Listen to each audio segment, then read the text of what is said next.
நாம ஆட்சிக்கு வந்து சரியா 40 நாள் ஆகுது. அதுக்குள்ள என்ன செஞ்சீங்கன்னு கேக்குறாங்க. ஒரு லிஸ்ட் ஒன்னு சொல்றேன் கேளுங்க.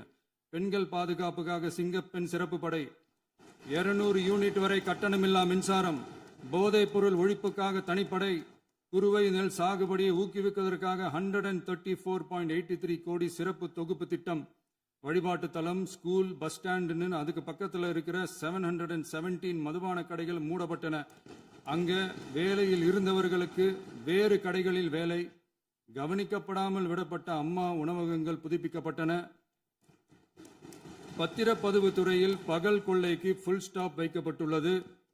வருகையில்லா ஆவண பதிவு முறை கொண்டுவர உத்தேசிக்கப்பட்ட செயல்பாட்டில் உள்ளது.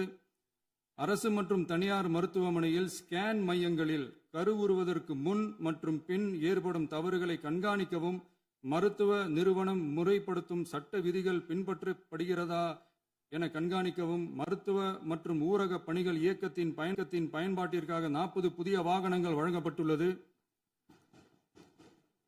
கூட்டுறவு வங்கியின் ஏழை எளிய மக்கள் வாங்கிய கடனுக்கு முதல் முத்தாய்ப்பாக ரூபாய் 2045 கோடி தள்ளுபடி வழங்கி ஆணையிடப்பட்டுள்ளது. ஒன்றிய அரசிடம் கேட்டுக்கொண்டதற்கிணங்க கடந்த 2 வருடமாக நிறுத்தி வைக்கப்பட்ட இருந்த ஜல் ஜீவன் மிஷன் திட்டம் புதுப்பிக்கப்பட்டு ஜல் ஜீவன் மிஷன் திட்டம் 2.0 நடைமுறைக்கு கொண்டு வரப்பட்டுள்ளது. 18,500 கோடி அளவில் உறுதியளிக்கப்பட்ட காஞ்சிபுரம் மாவட்டத்தில் மைய விரிவாக்க திட்டம், கோயம்புத்தூரில் மின்னணு பொருட்கள் மற்றும் மின்னணு அமைப்புகள் உற்பத்தி திட்டம் மற்றும் திருவள்ளூர் மாவட்டத்தில் காட்டுப்பள்ளி LNT கப்பல் கட்டும் தளம் விரிவாக்க திட்டத்திற்கு ஒப்பந்தங்கள் போடப்பட்டுள்ளன. அனைத்து நிர்வாக நடவடிக்கைகளும் மின்னணு முறையில் மாற்றம் கொண்டு வர நடவடிக்கை எடுக்கப்பட்டு வருகிறது. சட்டவிரோத கல்குவாரி மற்றும் அனுமதியின்றி கனிமங்களை எடுத்துச் செல்வது தடுக்கப்பட்டுள்ளது. பல்வேறு குவாரிகள் சீல் வைக்கப்பட்டுள்ளன.